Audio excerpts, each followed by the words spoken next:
You've spent weeks hunched over your tablet, frame by frame, agonizing over every single movement, trying to make the story feel just right.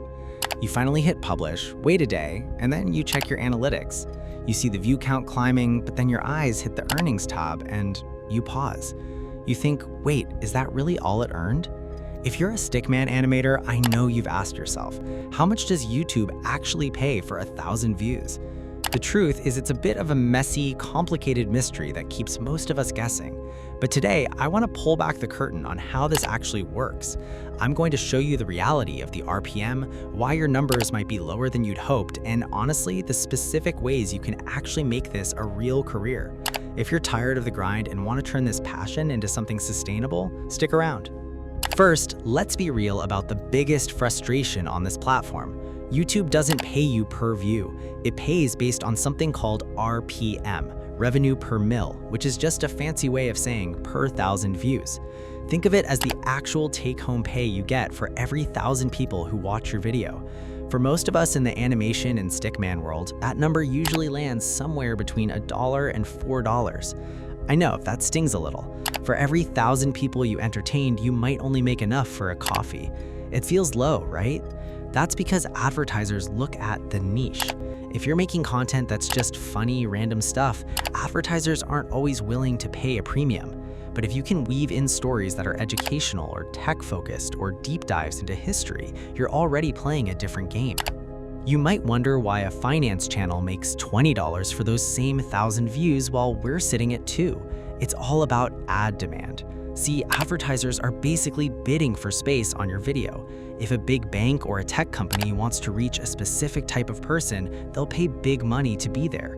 If your content is just funny Stickman fighting, the ads might just be for random gaming apps or snacks, which pay way less.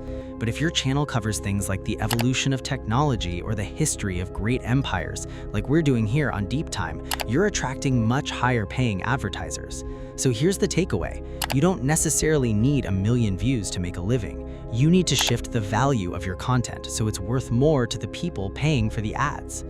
Now, if you want to actually maximize what you're making, you've got to learn how to play the algorithm without losing your soul. The big one is the 8-minute rule. Once your video hits 8 minutes, YouTube lets you add mid-roll ads. If you're only making 3 or 4-minute videos, you're essentially leaving money on the table, sometimes double or triple what you could be making. But, and this is a huge but, don't just fill that time with fluff. If you bore your audience, they'll leave, your retention will tank, and the algorithm will bury your video anyway. You have to use your animation skills to keep the pacing snappy. It's about creating an 8 to 12-minute experience that feels like it's over in 2. Look, even the biggest animators I know don't live on AdSense alone. If you're just relying on YouTube's cut, you're playing a dangerous game. The creators who actually make it are the ones who diversify. First, look into sponsorships. Brands absolutely love animation. It's visual, it's clean, and it's unique. One solid sponsorship can often pay out more than 1 million views of ad revenue combined. Then there's Patreon or memberships. Honestly, your superfans aren't worried about ad rates. They want to see you succeed. Give them a behind-the-scenes look at your sketches or early access, and they'll happily support you directly. And don't be afraid to sell your own digital products, like their character assets or even a tutorial series on how you do what you do. That's where you stop being just a creator and start being a business owner.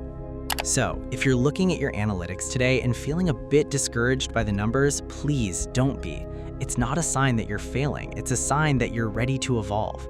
Focus on holding your audience's attention, play with longer-form storytelling, and start building a brand that exists beyond just the ads. I really want to hear about what you're working on, so drop a comment below and let me know your niche. And if you want to keep exploring the business side of being an animator, make sure to subscribe. Let's keep pushing, one frame at a time. I'll see you in the next one.